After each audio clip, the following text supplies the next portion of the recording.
Hey everyone, welcome to the podcast Paradise podcast. What is it? Okay, what is it? Nailed it. Damn it! I'm trying to say aloha. Okay, all right. Let's see. What did they say in on that Treasure Island? Like the freaking the tiny guy What? Was it he's like Treasure Island or Pleasure Island or whatever when they come in and then there's a guy and there's like a tiny one. Anyway, it's not very often that you say something that neither of us are like, yeah, we know what you're talking about. That was like a really old movie and it is like the plane that comes in. Anyway, yeah, Treasure Island. Treasure Island. Yeah, that was right. I got the thing right. And this is the intro, I guess. Welcome everyone to the Pastime Paradise podcast. My name is Aldrine Guerrero, joined by Kahai Fergan. And Aaron. Welcome everyone. We want to talk about more hobbies. We kind of talk about a bunch of other stuff. We get into music, we get into comedy and whatnot. It all really just covers everything that we're into and anything that we can kind of get into. Today, I'd like to talk about the people that got us to where we are, the people that inspired us to start doing things that we're super into now. May it be like a mentor of some sort, or it could be like something that we watched on TV that we're like, man, that sounds really awesome. I would really love to start doing that. So I kind of want to go around the table. I'll say something, talk about it, something that I'm into, and talk about who got me into that. It can be anything. It can be one person. It can be a group of people. You guys down? You guys get ready? You it guys could down? be like people that we know or people that we don't know. So it's Yeah. like people that we saw somewhere and Yeah. never, like, they'll never know that they influenced us, but we will know. Yeah, I mean, I thought of this because we were talking about comedy and whatnot, and the journey that I went through was talking about I used to watch this person, and when I was young I used to watch this person, and that kind of got me started in the whole comedy thing. And there's got to be hobbies that we're super into that it can't just be our parents signing us up for piano and then we're forced to play piano. There's no inspiration to get it started. I don't think the three of us are anything like that where we were forced to do something, right? Somebody has got to have influenced us or inspired us for us to get into something. Yeah. I guess maybe another topic where it's I was forced to play piano and then I did it or not forced, I saw my sister playing and I was like, oh yeah, I want to play too. And then after maybe a couple months is maybe this was the bad choice. Maybe this was not something I wanted to do. I want to do that too. Maybe I don't want to do that too. You actually tried it. You're this is hard. Yeah. For me, definitely ukulele. And I always cite Jake Shimabukuro as one of my biggest influences. But who was the person that I saw playing and then I thought, man, I really want to start doing that? Because I did talk about being in fourth grade and wanting to be one of the cool kids that played and stuff. So I want to cite those kids. Interesting. And I think I've talked about them before on the podcast. There is one, Troy Lagazo, that I've talked about. So he's influenced me to start playing ukulele, because really ukulele was just a thing that everybody did at school, especially at that time in the 90s, where everyone was carrying ukuleles around and everybody kind of knew all these songs and stuff. And of course I'm hey, that's pretty cool. It's pretty interesting. And notice all the kids that have friends have ukuleles. So I want friends. Maybe I should start playing ukulele. But it wasn't until Troy really kind of showed me the way. He really sat me down and oh, here's how you play this, and here are the guys to listen to. We mostly play a lot of Kyle Creative Boys, but we also play stuff from Kapena, and he was showing me Tropical Lady. I remember that was my first Kapena song that I played. You Don't Write was the first Kyle Creative Boys songs that I played. And then it was myself, Troy, and Anthony Simao, which is crazy because I thought about this when I saw his brother at the music store recently. Last week he was buying an ukulele. Those guys that just kind of did it for fun, they weren't paying any attention to the mainstream ukulele scene and who was popular and whatever and who became a thing. I saw him at the music store and I stroke up a conversation, and Zach is kind of just I don't know, I just play for fun. I'm who do you listen to and blah blah blah blah. He's I don't know, I just playing all kinds of stuff that we played back in the 90s. And it dawned on me that this is just a guy who plays ukulele straight up for fun. Like he hears a song on the radio, he plays it, doesn't necessarily get into like the culture or anything like that. It's just, I just like playing. And then he said his kids started playing, so he wants to play with his kids. He bought like a 6-string ukulele. It was me and Mike over at the shop, and that reminded me of that time where like it was just for fun. It wasn't work. It wasn't like anything that I'm kind of doing now, or it doesn't like take up my mind like 90% of my week, you know? Where like for me, maybe another inspiring moment to pick up the ukulele just for fun and not for anything. So the same people that inspired me back then to pick up the uke kind of is inspiring me to do it again, because I think that was pretty beautiful. We were talking, he started his own construction company, he did all this stuff, but then something that he really wants to do is to get back into the ukulele. So he just bought one and just started jamming. Now he's like hitting me up on Instagram. I was like, how do you play this song? I'm like, oh, that's awesome. You know? Yeah, I think that's a thing that I don't know if people know or remember.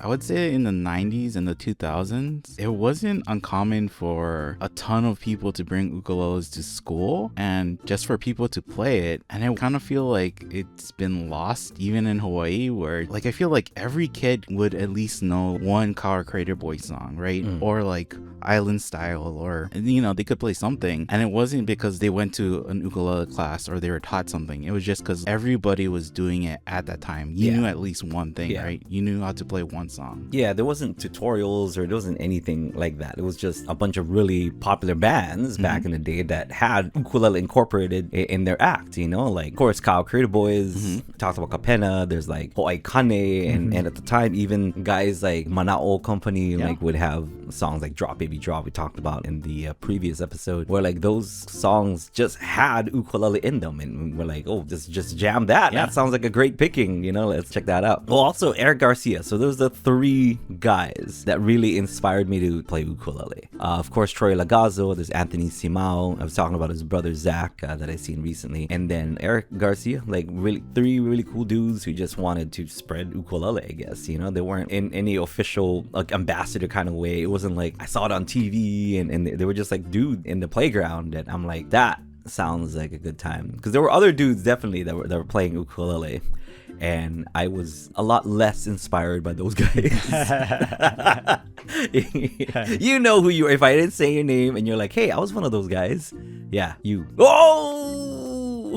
Going all the way back is like, who was it that you first saw? Because you said that it was a lady at your church, right? Yeah. So that's what made me pick up the ukulele. But I wanted to really like dig into it and play the pop songs and dig into what they were doing, because the lady that was playing, you know, ukulele at church, yes, like she showed me my first chords and I'm like, I was hooked, you know, just playing it. But that's why nobody really wanted to play. First, I was like the, you know, like the foreign kid. the foreign kid that like nobody really wants anything to do with. And then, you know, that foreign kid's like playing church songs and then silver lining songs and stuff. They're like, we really don't want to play with that kid, you know? So it wasn't until those 3 dudes that showed me how cool like ukulele could be, because that's really what I wanted, you know? I wanted to do that. So the lady just put me in my first step towards the love for ukulele, and I definitely loved it when I first played it. But really my goal and my inspiration to wanting to play was to be like one of those guys.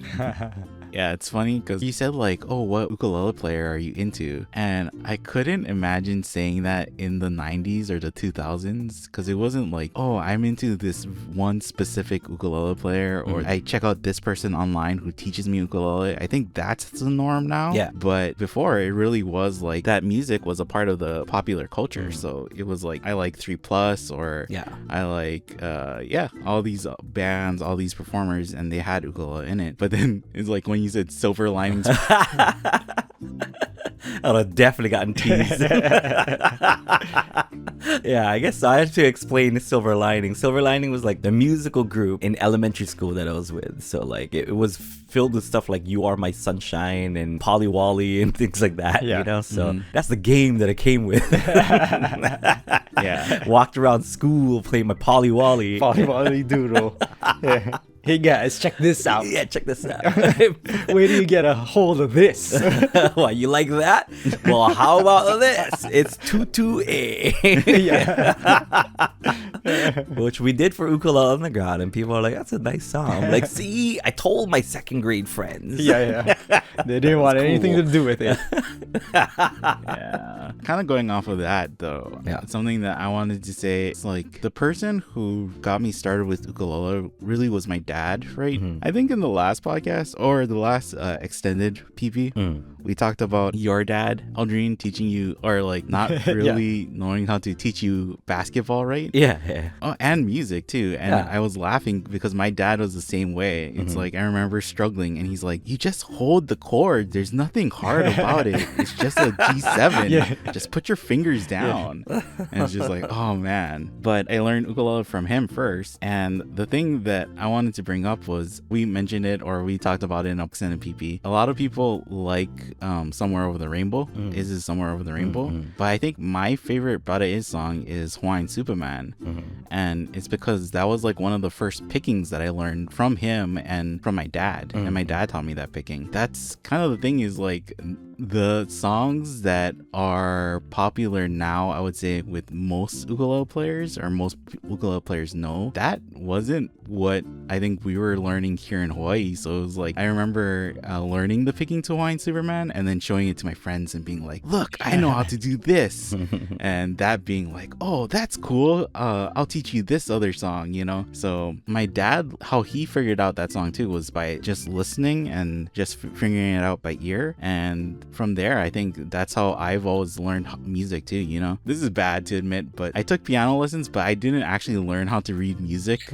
I just learned to hear what they were playing on the piano and copy them. And so the whole time I played piano, my piano teacher thought I knew how to read music, but I did not. I'm pretty sure he knew. Yeah, you did. That's exactly the same thing as my piano teacher. Yeah. Like, but at some point, my piano teacher was like, I'll just give you the chords and you can figure out the melody line yourself with the right hand. So he was basically just teaching me how to do that. And like we abandoned the book at some point. I say that only because it's the same thing. Like I can tell which one of my students are actually like reading the thing and which one of them is just like looking at my hands. But I think I got pretty far without my piano teacher knowing, because I think she mentioned to my mom that Kahai picks up songs really quickly. I don't think he's reading the music because I can take away the music and a lot of kids have a hard time, but he can still play the song. He's so good. He's such a genius. But it was to a point where at the very end of me taking piano, I think she was like, you kind of need to read music because this is the harder music. It's not like you can just memorize everything, you know? But I think that's the start of me learning ukulele, learning music. My dad has an influence of learning music by ear and then carrying that on even to today, where I probably feel more comfortable learning a song by ear than like, okay, I'll just learn it by sheet music or I'll just look online to see what these things are. Is that your official like first pick of the day? Yeah, and I wanted to bring up that Hawaiian Superman pick too. I don't know, that song and that picking specifically, I remember that was like the first thing I learned how to pick on ukulele. And I almost feel like you don't forget that first song, right? That you learn, and it's like, oh man, I'm pretty proud I can actually do this myself. Yeah, it's pretty good. Hawaiian Superman, was that on the Facing Future album? I think so. Yeah, because I feel like the first picking that I figured out was Kenehene Ko'aka was on that, and it was probably that. Dang, that's a hard picking to first figure out, man. No. I think it was just single notes. It wasn't like, you know, I wasn't doing like harmonies and stuff. It was just like whatever I could figure out. But it was recognizable enough. Yeah. Like what I figured out was recognizable enough. Yeah. Like I started playing ukulele because of my cousins. My cousins were in the ukulele band at the elementary school, but it wasn't something that was required because like a lot of kids in Hawaii, they started playing ukulele in 4th 4th grade, and it was like a required, it was like part of your class. But at Kapa'a, I don't think we had that. But it was a thing that you could sign up for after school, or like, I don't know when they had it. But a couple of my cousins were part of that. They would go and learn how to play ukulele, but I wasn't part of it. So the times that I would spend the most time with them was like during the summertime, and we would all go camping at Anini. And so they would bring their ukuleles, and so I started learning ukulele because of them, because they would bring their ukuleles and they would teach me some stuff. And so one of the times that we went camping, my dad would load up the truck with all of our camping gear, and I always wanted to ride in the back because there was a bunch of camping gear. I could just lay on the camping gear. And I think I listened to that. It was on my CD player that had no like anti-skip, and so I was trying to like rewind and like listen to that song and then like figure it out. And between Kapa'a and Anini, I had figured out like at least a simple version of that picking. And then when I got to the camp, I showed it to them, and they were like, "Oh my gosh, yeah, it sounds like it." That was like the validation that I needed to like keep going with ukulele, because like I didn't really know how to play ukulele at that point, but because I had played piano, and it was like the same thing as Kahai, right? I was figuring out piano by ear. I was figuring out that picking by ear. That was like one of my earliest ukulele memories too. But yeah, for me, one of my earliest musical inspirations getting into playing guitar was, I think I mentioned him before on this podcast, but Ka'ava. He goes by Ka'ava as his stage name. Uncle Norm. Yeah, Uncle Norman. I knew him as Uncle Norman first, but his family lived next to us.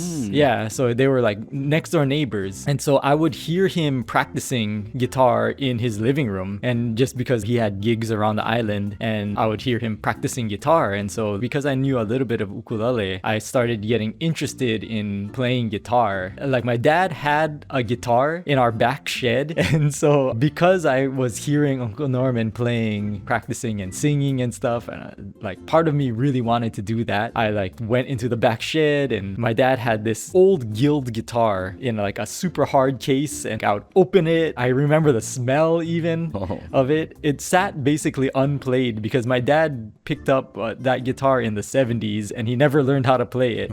And so it was like strung up, the strings were all rusty. I remember it had like a polish cloth that he put over the strings, and the rust had gone through almost like the polish cloth. After that, I went to a music store, bought strings, I restrung it, like I figured out how to string a guitar, and then I started teaching myself guitar after that. I don't think I ever really went over to Uncle Norman's house, and I don't think he ever taught me guitar, but he was definitely an inspiration. And then as far as like musical inspirations, I would have to say the album by Island Rhythms, We Are One. If you're like into ukulele, or if you knew the island reggae scene in Hawaii in the 90s, We Are One was the title track of that album. So that was kind of popular then, but it's not really popular now. But that album had Pua'o Lena on it. So like the version of Pua'o Lena that our generation grew up with, that came from that album. And it also had Darcy's Lullaby, which became like a ukulele standard too. But actually the song that inspired me the most was this track called Weekend in Kohala. I don't know if you guys have heard that song before, but I love that album. I think my brother had the tape of that album, and so I listened to that on repeat. There's one track on that album called Weekend in Kohala, because they're from Oahu, so they're getting on a plane and going to the Big Island to play music, and just that concept stuck with me. Like, holy crap, you know, like like you're special enough, you play music well enough that somebody hired you from a different island, and you're just going just for the weekend to play this gig on a different island. That was like around 3rd grade that I was listening to that. And then I was starting to play ukulele. By like 4th, 5th grade, I started picking up guitar. But that idea stuck in my head all the way from that time. And I remember when I got to high school, I was maybe 9th grade when we first traveled to a different island to play play music. And I was like, oh my gosh, like when we were getting on the plane, I was only thinking about that song where it's like, holy crap, it's actually happening. Like I'm going to travel, like I have my guitar with me and I'm getting on a plane and I'm gonna go to play music on a different island. That's so cool. So yeah. And I think I told you before because you've worked with Rodney Beezer. Is that his name? Yeah, so he was a bass player for that band and he was one of the lead singers for that band. I told Aldrine that, like, holy crap, you're working with Rodney Beezer? And Aldrine was like, oh yeah, I don't know. He like showed up. What was it? You were recording something, right? Yeah, I was recording the Island Style Ukulele Volume 2. I did Dancing in the Moonlight. Oh, yeah. Yeah, so I'd sent in my demo, like, well, not demo, but like kind of my scratch track to the producer. And then the producer's like, okay, cool, just show up at this day. And I flew up to Oahu, showed up on that day. And then Rodney was there. I was like, oh, right on. And he's like, hi, I'm Rodney, I play bass. I'm the session musician for your track. And then I kind of just talked, who'd you play with? He's like, oh, I played with Island Rhythms. I was like, that sounds familiar. He's like, we did like Pua Ulena. I was like, oh shit, like, oh, that's dope. And Ka'ala Boys too. Yeah. And so I wasn't like a huge, like Island Rhythm. I mean, I loved Pua Ulena, I loved Darcy's Lullaby and all those songs and stuff, but I wasn't like in an Aaron Nakamura like inspired kind of thing. But he was solid, man. Rodney was really cool. He was just a cool guy. He knew what to add to groove the track. And yeah, we were just kind of talking story. And I was telling him that I'm like, Darcy's Lullaby is one of those songs that is so beautiful, but should really only be sang by like the guy who sang it on the album. Because in high school, so many people wanted to play that song that should not have played and sang that song. Yeah. And we were just cracking up, like that whole conversation of like, yeah, I must have heard like 5 people try to sing falsetto but should not have sung falsetto.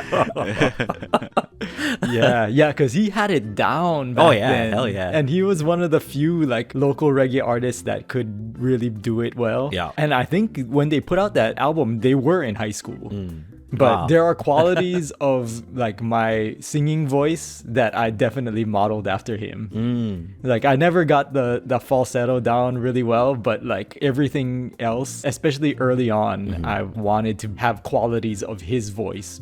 So was Rodney the singer of that band? He was one of the main singers. Oh, dang. Yeah. See, like I just didn't know, dude. I think there were two main singers, but yeah, I think he was the one. I think he was the one that sang that song. That sang Darcy's. Yeah. Oh yeah. Okay. Yeah, that's probably why he was like, oh, okay, well, because I just said like whoever sang that song should be the only person that sings that song. And yeah, he was just cracking up, but he was like super nice. He wasn't like, yo, dude, that was me. Yeah. Like that's why I still don't know like if that was him or not, but he was a really cool dude. He didn't make like he was a somebody or whatever, but he only said it because I asked, I was like, oh, so who else did you played with? He's like, oh, play with these. And it's like, oh man, like Island Rhythms, you guys did, what is that? Like that kind of like, oh, what is that song? We did like Wolena, like since you're from Kauai, you probably know that song. Like, oh shit, that's you. Yeah.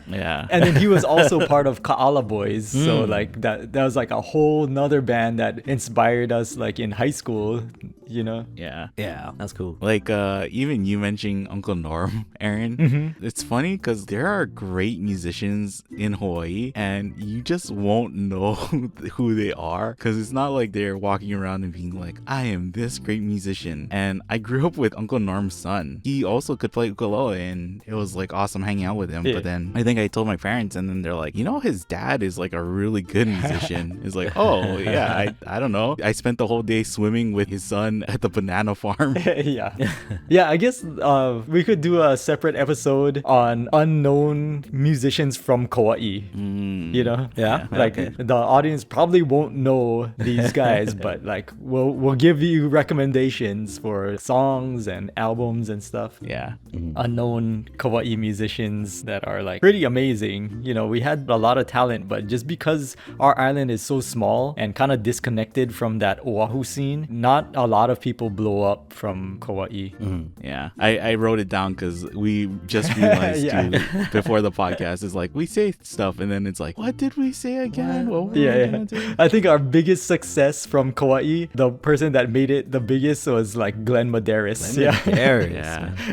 Rocked out with that cover. All right, for my next pick, so I wanted to go with the obvious one first just to kind of start the conversation. One thing that I don't really talk about much but was a big thing in, growing up. I was super into it. It was kind of a big hobby, and I brought it to school with me like every day. Well, actually, my friend brought it to school with them, and we played. Sometimes I'd bring it. Talking about chess, I used to play a lot of chess. So much so that like in high school, we were kind of like the anti-chess club chess guys, like myself, Andrew Muraoka, and Seth McCumber that I used to hang out with. We were called the calf rats because we were in the cafeteria like every morning. Like for some reason, Andrew would like getting to school at like 6:30, 7 o'clock. Like he said he wanted to beat traffic. And back then I didn't know what that meant. Like now totally I would not have left any later than we left. But we'd always be at school at like 7 or like 6:45, 7 o'clock. We would just go straight to the cafeteria because Seth would grab breakfast. Either we play ukulele and play music and sing and stuff. But most of the time, whoever wasn't playing chess would be playing ukulele. The other two guys would be playing chess, and we would just kind of rotate and we'd play a lot. We were so anti-chess club chess guys that we would challenge every single one of the people that was in the chess club to just kind of like show how much better we were than them. Like we're like, we don't need the chess club. We can just be the calf rats playing chess. You were the bad boys of chess. So I never really talk about like the chess thing, but like I was pretty decent. I wasn't like a prodigy or whatever, but I did pretty good. But like not being classically trained or whatever. Like I grew up learning how to play chess from like my dad, who barely kind of played. My dad just knew how to checkmate in 4 moves, So he would play with me and then he would do the same thing, and then I would just lose every time until I'm like, maybe if I move this piece, now he can't do that. Okay, cool, that worked. And then we would both be like, now what? Yeah, I only know that. So that was my beginning chess, so my next inspiration came from a music teacher who inspired me to play music, but more so inspired me to play chess. His name is David Yukimura. So David Yukimura, he was my first music teacher, my official music teacher. 7th grade, I went to Kauai High and intermediate school at the time. Picked up the clarinet and I was under the direction of David Yukimura. But David Yukimura found that we would just bring chessboards like every day. He's like, why do you guys seem to carry that every day? You should practice your instruments rather than practice that thing. He's like, oh, do you guys want to play? So we used his office after breakfast because breakfast, none of the classrooms were open. So we would play at the cafeteria for breakfast. And then recess and lunch recess, we would go to Mr. Yukimura's office and play chess there. And he would play with us. And he would just smoke us. He was like really good. But then he went back to get his master's in Boston and stuff. So we lost like, I'm just laughing because it's like, oh man, why do you have to go and leave to get a master's degree? Now we can't play chess anymore. I mean, we could play chess, but then people would see us playing chess and they would make fun of us. At least in that room, it was our safe haven. No, but he would teach us moves. He would kind of like teach us end games and he would give us puzzles and stuff. I'm like, okay, well, what do you do like in this situation? So like he was my first actual like chess teacher, if I could call him that. And I mean, I've lost touch with playing chess, but it was kind of a big part of high school years for me. Like myself, Seth, and Andrew, and we would all play, and we'd had other people play with us, like Chad, Shibuya, and like and Kaniho would play, every now and then. But for the most part, the three of us, it was Andrew's chessboard, and he had like a really nice wooden chessboard, and he'd bring that to school in his backpack every day, and we'd play all the time. But Mr. Yukimura would kind of like refine what we knew about chess, because we're just a bunch of kids like playing whatever moves. We had no sense of strategy whatsoever. And then he was just kind of like, okay, in the beginning game, you gotta think about your openings, your opening moves, because that basically dictates the entire game. You want to like take control of like the board, and in the beginning, like whoever controls center board, and he taught us all those concepts. I'm super grateful. I see David Yukimura around every so often because he plays saxophone for a bunch of bands now, kind of like a session musician, and he kind of fills in whoever needs, like a sax player. He's really good. But yeah, chess, something that I don't normally talk about, but huge inspiration for me getting into that hobby, which I kind of want to get back into, but I don't know, like everyone's so good now, like back then there's no chess.com, there's none of the stuff that would challenge you, because I checked it out a few years back. There's a bunch of websites and a bunch of apps that you can go to, and they would have like daily puzzles and whatever. I'm like, oh, I used to do this with Mr. Yukimura. He would kind of teach us how to get out of certain situations and so on and so forth. But I should pick it up again. I kind of want to teach my kids, but my kids don't have that kind of attention span to like sit down and want to play. But if I can find like a somebody to play chess with, I think I'd get back into it again. You can play with. We have one of our kids students for our ukulele Axel? academy. Dude, that Yeah. dude would destroy me probably. He could be your new teacher. Like you can teach him ukulele and then he can teach you chess. Smoke me at chess. He is ranked as far like in the state. Yeah, he's like second or third place, like in the Yeah. states in all of Hawaii in his In age his group. age group, which includes kids that are slightly older than him. So Yeah, kid's good, man. He does the searching for Bobby Fischer thing where it's like you guys are playing and he's like, oh, yeah, good game. And the dad feels all good because he won, right? And then the mom has to tell him, like, he let you win. He didn't want to make you feel bad. So yeah, whenever I see stuff like Queen's Gambit, I remember watching that and I'm like, oh man, I should pick up chess again. And there was like that YouTube drama with Nemo. She's like a woman grandmaster, and she had like this drama that happened at one of the conventions that she was attending. And I watched that. I'm like, man, I should pick up chess again. I keep thinking to pick up chess again, but every time I pick up chess, it's either I play somebody that's like, okay, well, I just feel bad beating you because you know you don't necessarily know how to play, or I'd find people that would just smoke me and I'd learn nothing. You know, like there's no middle ground. There's no Andrew and Seth anymore that kind of play the same level as me, and it'll be fun. So I need to find that sweet spot. I'm like, you are somebody that I can play and have fun with. isn't there like ranking though in chess? Yeah, but in order to get your ranking, you'd have to play a bunch first. Oh. So I guess I'd have to stick with it for an X amount of Yeah. time so to get a In order ranking. to, yeah. Yeah, I think it was Mike Birbiglia that talked about like playing tennis with somebody like way better than you. You kind of have to play tennis with somebody that's within your same level because you're just kind of like, oh, he's just like acing you every time or like just whacking it at you like 100 miles an hour. So chess is kind of like that. Either it's too easy or way too hard and you just get discouraged. Unless it was somebody that's like willing to sit down and teach you. Yeah. But a lot of high level players don't really get that kind of time anymore. Yeah, or you hire them as a professional coach to teach you. Yeah, right? yeah. I just want somebody to play with, man, and spend money like playing chess. Like I'm 40 something years old, you know what I mean? I'm not gonna like aspire to enter any chess tournaments anytime soon when I can just lose to like my 8-year-old student. Well, you can play online now, right? Yeah, I guess so. It's less embarrassing. I might get back into it. Because I've been saying it for a few years now that I'm going to go back into chess. But yeah, that's one of my inspirations. I just wanted to tell the story of going to Mr. Yukimura's classroom and just like nerds. Because other nerds would go there already because that's the band room. He has the band teacher. So like everyone wants to like hang out in the band room. It's got AC and it's got all that stuff. But then it's like, move aside, everybody. Like I'm here to see Mr. Yukimura. It's like, oh, you have a question? I'm like, no, we're going to play chess. Yeah, our last extended PP was about how all of us don't really like participating in sports, and if to add fuel to the fire, right, it's like, get this sport out of my way, I'm here to play chess. Get out of my way, you band nerds. Make room. Yeah, make room. Oh man.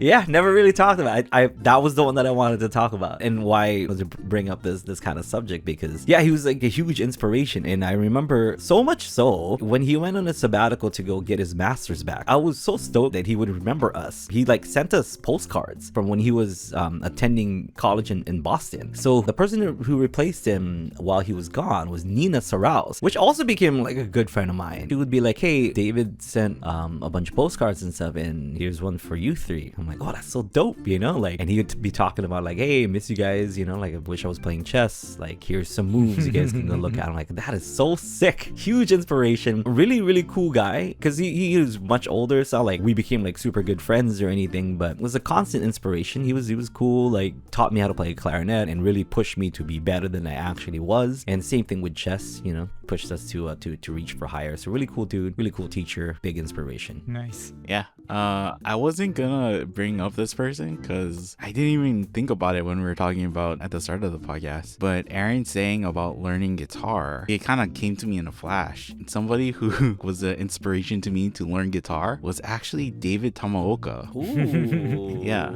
Long shot 808 himself. And Penny Lane. Penny Lane. I think he also could count for one of those unknown local musicians, right? Yeah. Or unknown to Yeah. the mainland, at least. But my sister kind of grew up with him playing on Kauai. I think she saw him a few times, but I never saw him play. But when my sister gave me, I think, her old iPod or something, one of his songs was on that iPod, and I would listen to that song on repeat. And that became the song that helped me to first learn guitar. It was Eventually. Yeah. That also helped me to figure out how to use like a capo and then the cowboy chords. And if you can learn those things, it's like, whew, you can get pretty far in guitar. So once I learned that, I was like, oh, I can actually play this song and this song. I think in the beginning of that song, because it's also called Do Re Mi, and it's just like he plays a scale picking at the beginning. Yeah. And that was like how I learned my first guitar picking, I think, or one of my first guitar picking, and just like a simple scale too. So yeah, David Tamoka will probably never hear this, doesn't know who I am, but he was a big inspiration for me to learn guitar and I guess acoustic guitar too. Yeah. Did I ever tell you that David almost made it to the Sweet 409 album, but then I decided I don't want any features beside Daniel and Ariki? No. Did I tell you that? No? So Ariki was involved in like music and in church. Like a lot of people like don't really bring up like his church involvement when he first moved here to Kauai. And David was staying over at his house. And he was staying over and we were recording the album. And I'm like, oh, Dave, you want to just jam? And we started jamming. And I'm like, yo, maybe like we can write something for the album. And then we started writing stuff. Didn't really finish writing it, but I'm just like, okay, now we'll just jam, you know, like that'll be kind of fun. And he kind of started getting the song structure already, but then I was just kind of like, dude, nah, just enjoy yourself like while you're here. Like you're not here for this, you know, you're here for your thing, and I don't want you spending your time doing my thing. But I remember I was trying to come up with some kind of hook or some kind of instrumental melody for him to write to, and I wrote a melody, and he's just kind of like, you know what that reminds me of? When life gives you lemons. And then he goes, now let's finish the rest of that sentence. I'm like, okay. You know, I'm like, obviously don't write songs like you do, but I mean, you know how to write songs, so I'm just gonna follow your train of thought. And I'm like, that never occurred to me to do it that way, you know. He's like, you know what this sounds like? I was like, all right, maybe that's how the good people who write do it. Yeah. But really cool guy. He was down to do something. He was down to write stuff, but I'm just like, nah. And you know, I don't want to take too much of your time. And my other memory of David, we were up at the college and we're hanging out, and I think he was like picking somebody up. Wait, which college? Oh, KCC, Kauai Community College. So we're hanging out at the student lounge, and in comes David. He's like picking somebody up or meeting somebody or whatever, and we were just jamming. And I'm like, Dave, why don't you sing us a song and stuff? So, you know, guitars and stuff up there as well. So David's like, all right. So he starts jamming When You Say Nothing at All. And I swear to God, like everyone fell in love with it. Everyone around the, you know, he just started singing. He has this, what the kids call aura, you know, nowadays. He just has it, man. I was like, David, what are you doing? Like, can I take you out for dinner, dude? Like, you know, he just started singing, and I'm just like, I am like in love with this man right now. I don't even care, you know. Like, so something about him, like the way that he sings, the way that he carries himself is just so I get it, Kai. That guy is inspiring as fuck, man. You know? Yeah. Did you used to go, because like Kahai is too young to have gone, but did you used to go to the punk shows when we were in high school? Yeah, his church used to have like Rad Night. I don't know if you remember Rad Night. Yeah. And Seth McCumber, who I brought up earlier, he was, you know, part of that church, and he would go to Rad Night, and he invited me, and that's when I first met David, actually. And he was just playing music, you know, for that church. And since then, like my friend Ernest Johnson, he was the bass player for Long Shot 808. So like I would actually watch, you know, a bunch of their shows just because I knew David, I knew Ernest, and Troy Ragsdale. He was another band dude like us. So Troy would play, he didn't play drums. He wanted to play drums. He was kind of one of those kids that Miss Sarouse or Nina like had a hard time controlling. You know, he was an uncontrollable kid, and he played drums for that punk band. So I actually knew all three dudes and would watch them a lot. Penny Lane, I didn't really know too much.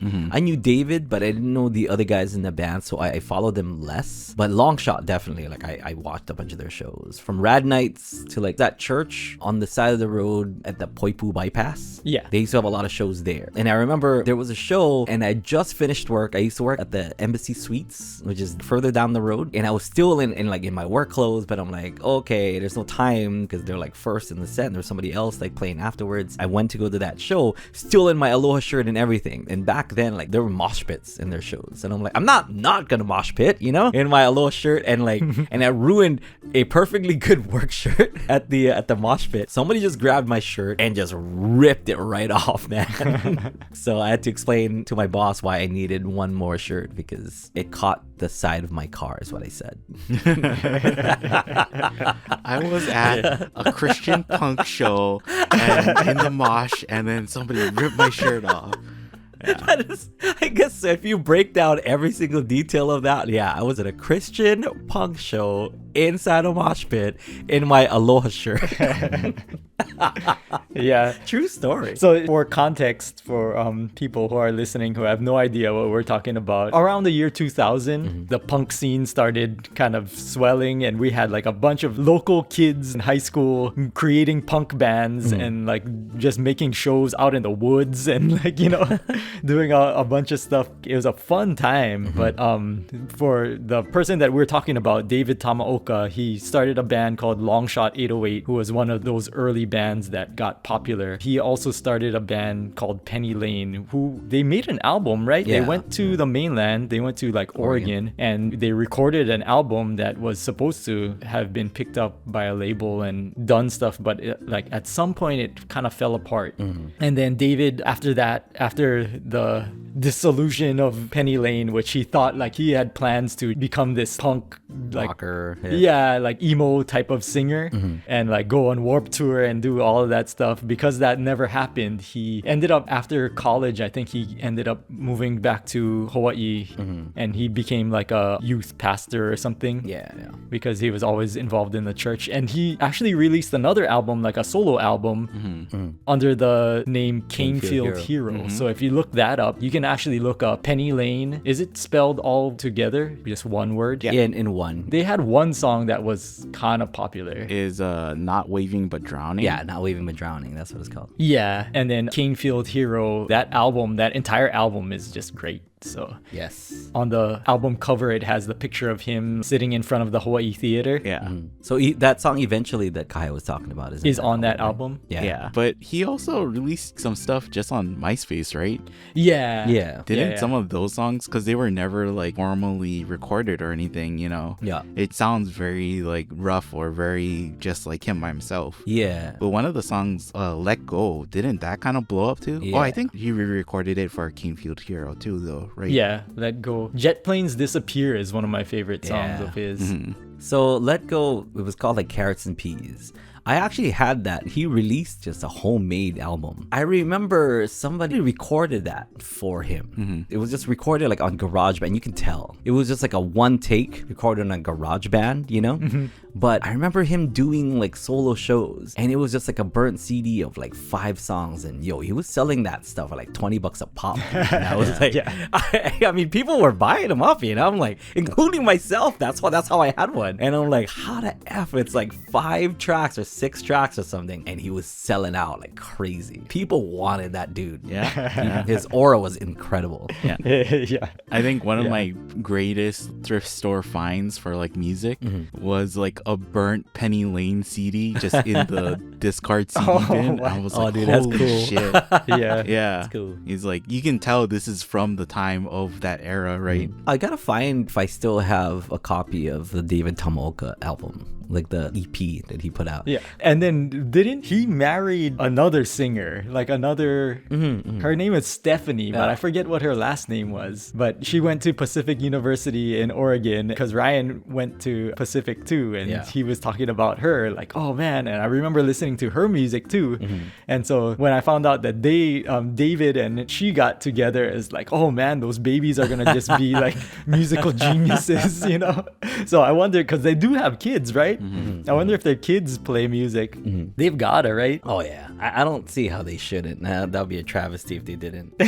Yeah. Isn't Imua's Yeah. kids like, doesn't one of his kids Yes. like play the drum and he's like badass at it already? So Genius. it's Yeah, like a genius, because it's like Imua Garza, and then he married, like, what is her name? Tifa? She was a Cruz, right? Yeah.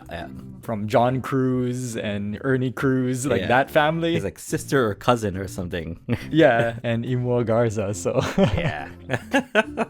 yeah. Okay, Aaron. Or do you want to say anything more about David? Oh no. Oh yeah. I guess we just kind of hijacked Kahai's pick, right? Or what's your pick, Aaron? I don't know. I'm not too sure who I should go with. I guess I'll talk about this because we were kind of talking about it earlier. Like there was one of my picks that I wanted to slip into. We did a show about pre-YouTube people that like we would go to their websites and download videos off of their website and play it on your Winamp or something, real player. And so like there's one person that I would do that for all the time, but I guess I'll back up a little bit. When I was a kid, I was super inspired by Bruce Lee. Like growing up, like that was like the only Asian looking like badass that was on movies and stuff, Yeah. right? So like he made it cool to be Asian, right? So Game of Death and Enter the Dragon. And so I think I talked about earlier, whereas like I always wanted to do the thing that wasn't available on Kawaii. So like I wanted to learn Kung Fu as a kid because of Bruce Lee, but nobody taught Kung Fu on Kawaii, at least not at the time. There was like Karate, there was Aikido, there was like Kendo, Kali, all kinds of different stuff, but no Kung Fu. And so it wasn't until college that I took a Kung Fu class that was offered through the university, and it was like the lamest thing ever. Like the teacher was like this kind of old guy with like a pot belly, and then he was teaching us like basic moves, and he was like telling us about the importance of strengthening like your shin bones and stuff like that. But, like, yeah, it's like You mean the further away you went from Asia? Like, yeah. that's when you finally found someone to instruct you how to do Kung Fu? Yeah. To the mainland This was in US? Colorado at a state-run university. Wasn't there like Ing's Kung Fu here on Kauai? I guess so, but like it might have been in high school, but Yeah. like at that point I was too busy to be doing So it wasn't until college. And then at that point I realized I'm not gonna actually learn how to do Kung Fu at this point. So I was an early eBayer, so I would like post stuff on eBay and sell things. So I think I had like an extra $12 on my PayPal account from selling stuff on eBay, and I found on eBay like a set of like beginner's nunchucks. So I was like, oh my gosh, it's $12. It must be a sign have from the $12. universe that I need to buy these beginners padded nunchucks. And so I bought them. They came to my dorm room, and I started learning nunchucks in my dorm room. There was nobody to teach me because that Kung Fu teacher was not into nunchucks. And so I found a website of this guy, and his name was Patrick Gresham. And he was just like this kind of, I would say like a rotund kid, like white kid from like the Midwest. and he had an entire website dedicated to like his nunchuck skills that he had acquired, but he would break them down. He would show you how to do them, or like he would at least do demonstrations. You could download videos of him demonstrating like different skills on the nunchuck. And I had no idea that there were different moves, but there were like tons of different moves that you can do on the nunchucks. I would spend hours just like downloading stuff from his website and watching his videos and stuff. In his videos, it was like, like that wood paneling like from the 70s.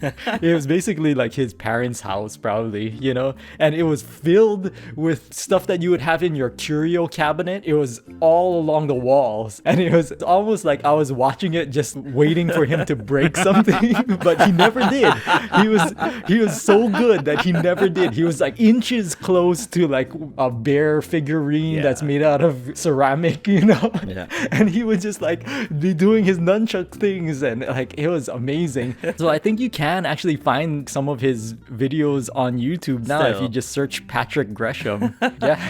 He was my inspiration as a poor college kid, and like it basically everything that I know on nunchucks, which isn't much, I got a few different types of moves down, but everything that I know is because of this guy. And I looked him up this morning, and he's actually a doctor. Oh, wow. He is like a psychiatrist, like he has a doctorate in psychiatry, and he's like slimmed down. He looks really good, and he lives in Michigan. So if that's your psychiatrist, then he had a previous life as like an inspirational nunchaku artist. Ask him about his past. Yeah, he doesn't talk about it. He just like, No. he's a professional now. I would trust somebody even more if I walked into their doctor's office and they just had a pair of nunchucks hanging from like a hook or something, and it's just like, oh yeah, my lunch breaks, gotta go outside, get a little reps out. Yeah. You explaining how he looks though, it's kind of like, man, I miss that age of that internet where every expert kind of seemed like that person from the Midwest. Yeah. And it's like, how the fuck do you even know how to do this? Who introduced this to you, right? Because I think same thing, I learned like butterfly knife tricks from somebody who looked very similar, or who was like, oh yeah, I'm in the middle of Montana or something, and it's like, how the fuck do you know this stuff? Yeah. And it's probably because of that, because they had nobody to teach them, and they read all the books and then they tried it out themselves and figured out their own methods. Yeah. Gosh. I think he had plans to actually teach that. I don't know if he actually did, but he ended up becoming a psychiatrist, which is probably much more lucrative. Oh my god. Do you think like once he gets home from work, he like hangs up the lab coat or the doctor's coat and he puts his gi on, goes to his same old panels from his YouTube days and start nunchucking it out of nowhere? I hope so.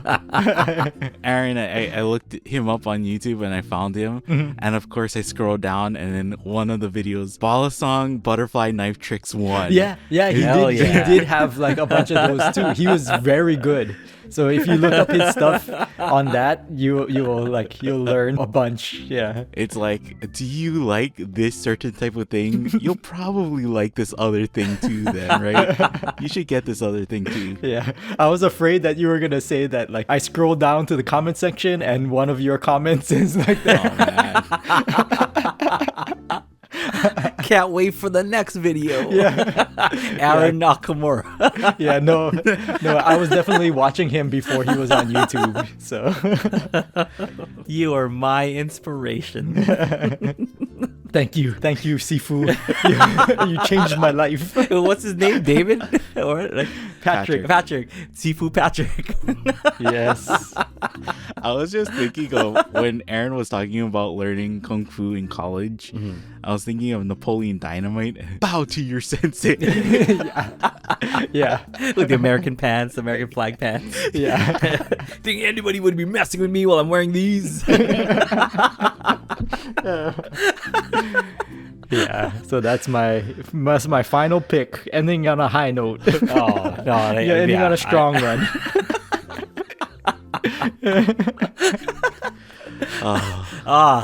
Good answer. Good answer. I'm so glad we talked about people who deeply influenced our lives, right? Well, gentlemen, I think this is the best time if there's any. We tend to get kind of lengthy, with these we could definitely talk a lot more and stuff, but I feel like it is past our time in paradise.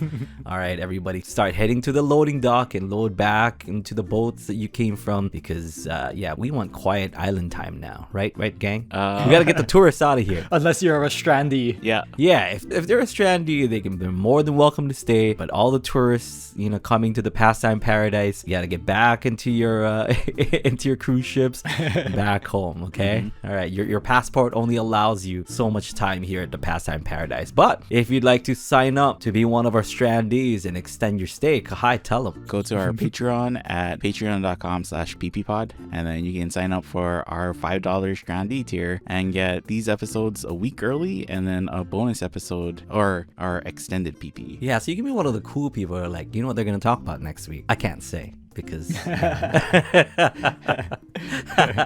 you'll see. Well, I think if you go on Spotify, you can see what's next, but you can't unlock it. The Spotify does not have the early episodes, but our extended PPs are on Spotify too. So if you're interested, you can check that out. Nice. But you have to be a member to hear it. Yeah. You can see the extended PP, but you can't experience it, right, guys? Yep. You can see how extended it is. You're like, oh man, that much more? Oh man, I definitely want to get the extended PP where they just keep talking about nunchucks, guys who teach nunchucks online.